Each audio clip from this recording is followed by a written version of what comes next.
Hi, I'm Danielle, and welcome to this enchanted house from the shores of beautiful Lake Erie. So recently HBO came out with the show Our Flag Means Death.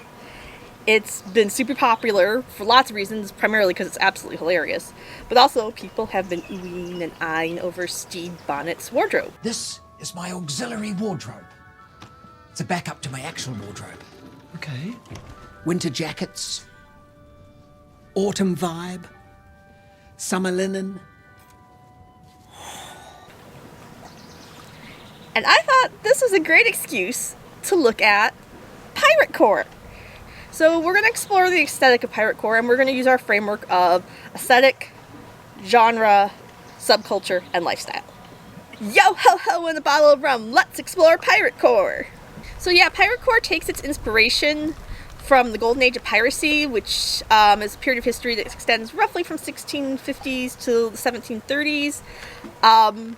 It takes place mostly in the Caribbean, is kind of what we really think of, but during that whole age, the whole Atlantic was involved, and even into the Indian Ocean, so the Americas, Africa, and Europe were all kind of connected into this web of piracy. So that actually covers, fashion, aesthetic-wise, a large period of history. We can dip our toes into the late Renaissance all the way up to what we think of as the colonial times. When it comes to PIRATECORE, the fashion tends to be a little all over the place history-wise.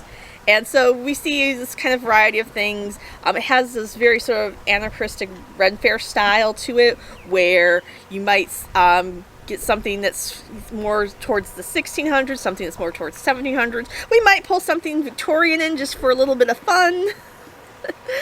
And this makes sense because pirates are a staple at Ren Fair, and a lot of our ideas of how costume pirates come from Ren Fair. So specifically we see things like poet blouses and frock coats and waistcoats and breeches. We see corsets, because why not? Because also bodices and stays, tricorn hats, circle skirts. In terms of accessories, we see things like big hoop earrings, and maybe weaponry like rapiers and cutlasses. We also see pirate motifs like skull and crossbones. So this historical anachronism is also, it's not just that, because then we just in the realm of Ren Fair a little bit, but it also combines with very nautical elements.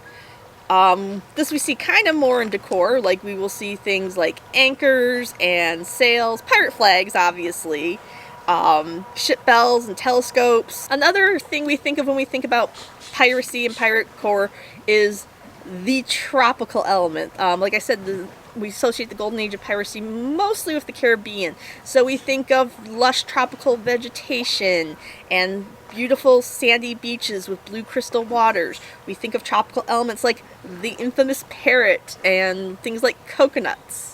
Finally, we're just going to add a little dash of spooky to this PIRATECORE aesthetic recipe. There's a little bit of, because pirates are kind of associated with violence and death, there's this idea of, lots of skeleton motifs show up a lot, and because of the skull and crossbones. We have the idea of the ghost ship. And there's a little bit of a dark element to PIRATECORE as well. Oh, and one more thing. Don't forget the rum. And so we take this kind of historical element, this nautical element, this tropical element, this sort of spooky dark element, and we have the recipe for the aesthetic that is PIRATECORE. So this is a case where the aesthetic is largely born out of the genre, and the genre of pirates. The genre can be actually traced back to the actual golden age of pirates. People were actually interested in these stories. The pirates, made news. They were the stuff of legends. In 1724, just as this golden age of piracy was coming to an end, Captain Charles Johnson released his book, A General History of the Robberies and Murders of the Most Notorious Pirates. And this book dealt with contemporary pirates of the day, including notoriously Blackbeard, and if you've been watching Our Flag Means Death, Izzy Hands, and Stede Bonnet. He is a historical figure. Now, while this book is considered a primary source because it is contemporary, people do have to kind of take what's written there with a grain of salt, because this is not studious fact-checked research, but this is one guy writing about everything he heard. So while this document's very valuable to historians, it's not like it's not necessarily seen as the most accurate picture of pirates and piracy in the Caribbean in the late 1700s. But Johnson's book would kind of be the go-to for people who wanted to know about pirates, and would actually influence two very important historic works within the pirate genre. In 1883, Robert Louis Stevenson would publish Treasure Island, which is probably the quintessential pirate book. It is really influences most of what comes afterwards. It gives us a lot of what we consider the cliches: the peg-leg pirate, the treasure hunt, the pet parrot. It has been adapted and retold and expounded upon in so many media and so many genres, including books, comic books, movies, television, dramas. Of course, the best one is, of course, Muppets Treasure Island, and much surprisingly, like most Muppet adaptations, one of the most accurate. The other major work influenced both by Johnson's book and Treasure Island would be Peter Pan. Peter Pan was written by J.M. Barrie. It was originally as a play in 1904, and then he released the novel Peter and Wendy in 1911. Peter Pan gives us one of the most iconic fictional pirates of all time, Captain Hook, who has the hook for hand and is ruthless, but also a little bit of the gentleman pirate too. So my reason for kind of talking about Peter Pan here and why he's influential in terms of PIRATECORE and the romanization of pirates is, unlike Stevenson, whose Treasure Island is largely historical fiction, it's very based in realism, even if there are some kind of little bit fantastical elements to it. Peter Pan is very much in the realm of fantasy. We have mermaids and fairies and magic flying, and this kind of helps transition the pirate from not just being this sort of historical fiction or creature of legend into something almost mythological, into something a little beyond and almost magical. So largely when we talk about pirates in film, we talk about the swashbuckling genre. This is a genre that's these over-the-top adventures with these epic sword fights. It doesn't necessarily have to be pirates, like a lot of the Three Musketeer movies fall into this category, but pirates definitely fall into this category. These movies were really popular. They go back all the way to early silent film, and we can see examples all the way up. They were probably at their height at the time of Errol Flynn, this was what he was known for. But into the 70s and 80s, they start to lose in popularity. We have the birth of the action flick and the blockbuster, and these are also over-the-top adventures, but they involve more explosions and stuff and less sword fighting. And we kind of see the genre die off, and critics famously, when Cutthroat Island came out in the 90s and absolutely bombed, declared the pirate genre dead. But the joke was on them. In 2003, Disney would release the Pirates of the Caribbean movie based on the popular ride at their parks, and it was a huge runaway success. You know, Johnny Depp comes in and kind of defines the new 2000s pirate aesthetic, and this is still largely influences pirate aesthetic today. I mean, for a while there, we saw Jack Sparrow clones everywhere. But yeah, this kind of brought pirates back into the popular imagination, and they kind of have stayed there. This popularity in pirates kind of ebbs and flows. Most recently, we've seen pirates still kind of capture imaginations with shows like Black Sails or Our Flag Means Death, and so, which of course is what prompted this video. And so let's talk about, the subculture around pirates and PIRATECORE. So interest in pirates since 2003 kind of tends to ebb and flow, and it goes up and it goes down. Every time there's something new piratey, it kind of peaks, like I said. But there are all sorts of examples of people, celebrating this sort of romanticized version of piracy. There are various pirate festivals throughout the country. The one that I'm most familiar with is down in Put Bay, which is literally like that way. They have an annual pirate festival on the island there. As I said before, pirates have been a staple at Ren fairs, and especially after Pirates of the Caribbean came out, there was sort of renewed interest in them. Pirates also kind of cross over a little bit with steampunk because airship pirates are a thing. And so my pirate wardrobe has a lot of crossover with my steampunk and my Ren Fair wardrobe, because those are two places where you still see pirates or pirate fans or PIRATECORE people today. There's actually a pirate LARP. Momo O'Brien did a great video on it. I'm going to highly suggest you go check it out, and I'll put a video down below.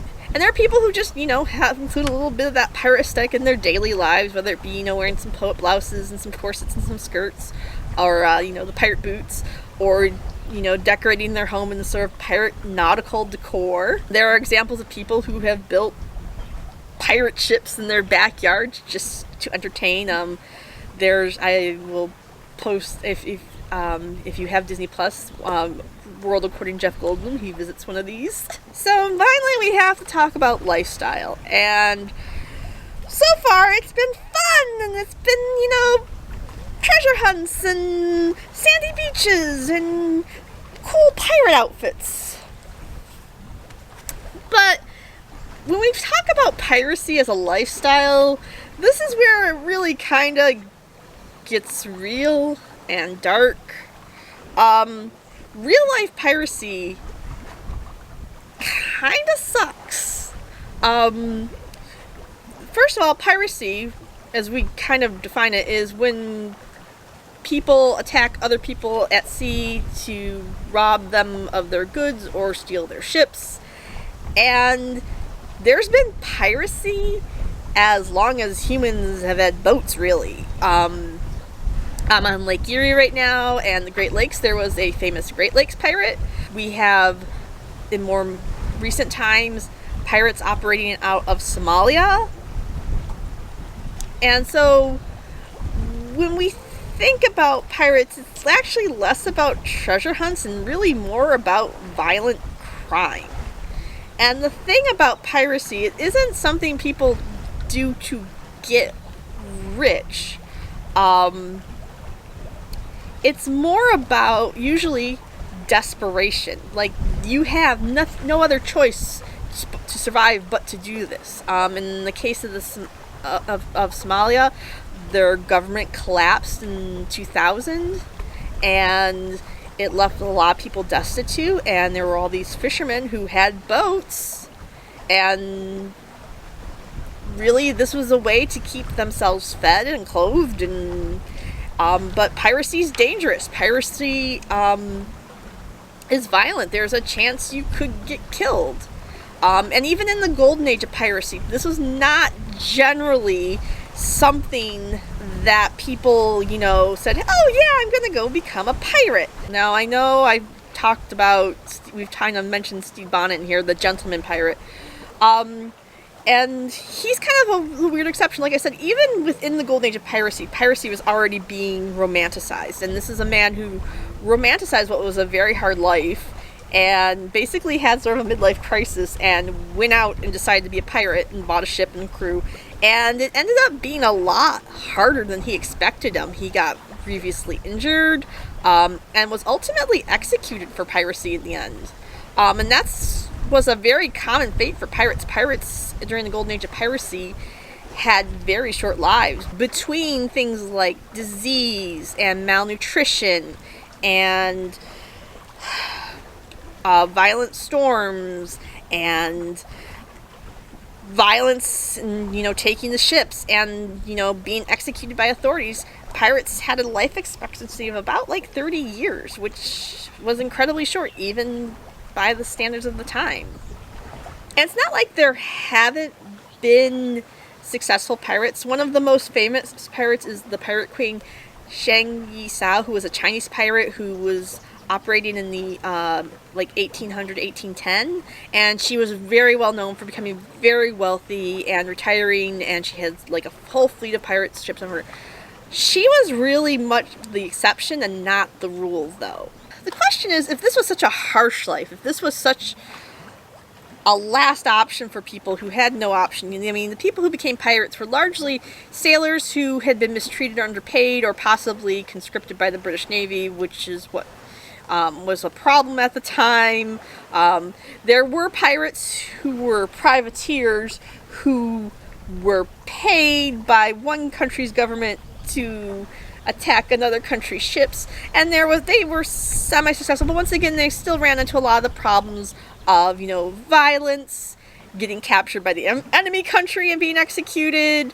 There are still, problems, living on a ship is crowded, and it's just that close proximity in a close space for a long time, leads to things like disease, malnutrition, and making sure you had food supplies. So what is it that makes us romanticize this? Why did Steve Bonnet romanticize it way back when? I think one element is this idea of where pirates had this very uncertain life. We kind of see it as adventurous and daring and, pushing yourself to the limit. It has that element to it. The other is that the sort of pirates were seen as very independent. They were largely outsiders. Ex-slaves became pirates. The poorest of the poor became pirates. And it was a lifestyle that, even though was still harsh, you felt like you had some more control of. I mean, if you were in a crew, you were still, subject to your captain. But if you had a decent captain, even if, food was scarce, you were still, not like, you weren't like toiling away in some field somewhere trying to make ends meet that way. So, there's also, when we think of adventure, the open seas and the wind in your hair, like I'm having really a lot of issues with today. When I started, there was no wind out here, and as soon as I sat down, the wind's like, yeah, now's the time to get weirdly windy. But so there's this, there's that aspect to it. There is this idea of being independent and adventurous. And like I said, pirates were largely outsiders, people who didn't necessarily fit in with regular society. This idea of the outsider finding kind of an accepting community.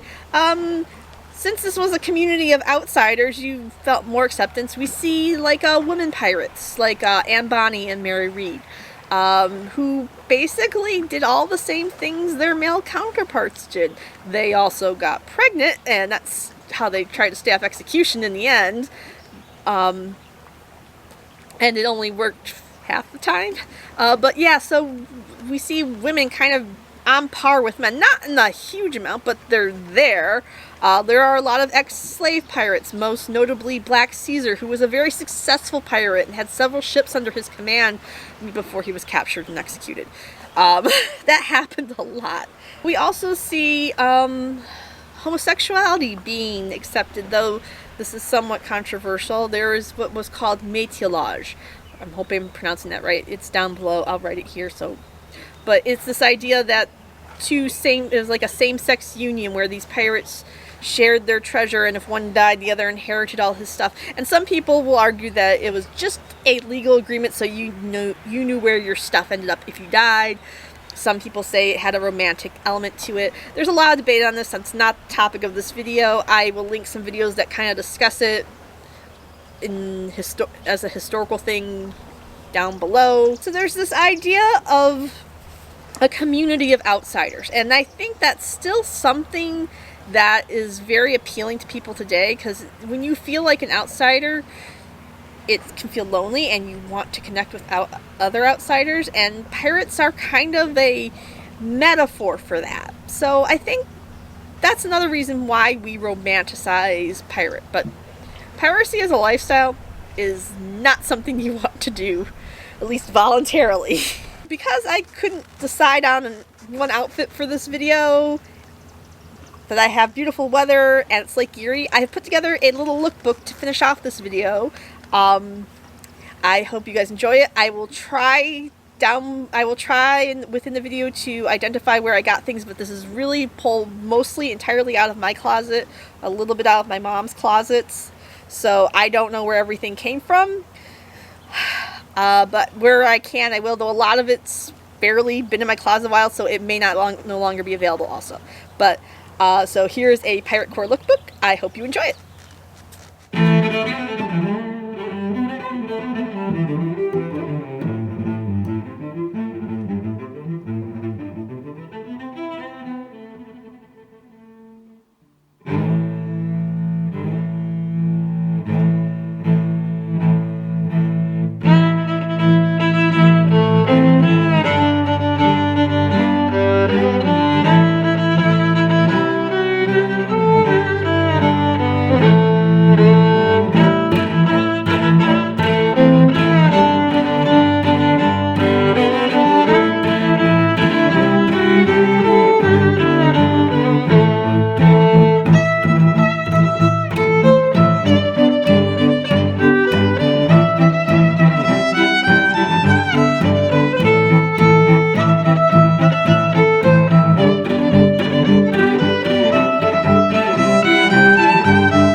So, PIRATECORE, what do you guys think? I would love to hear your thoughts, suggestions, questions, comments, all down below.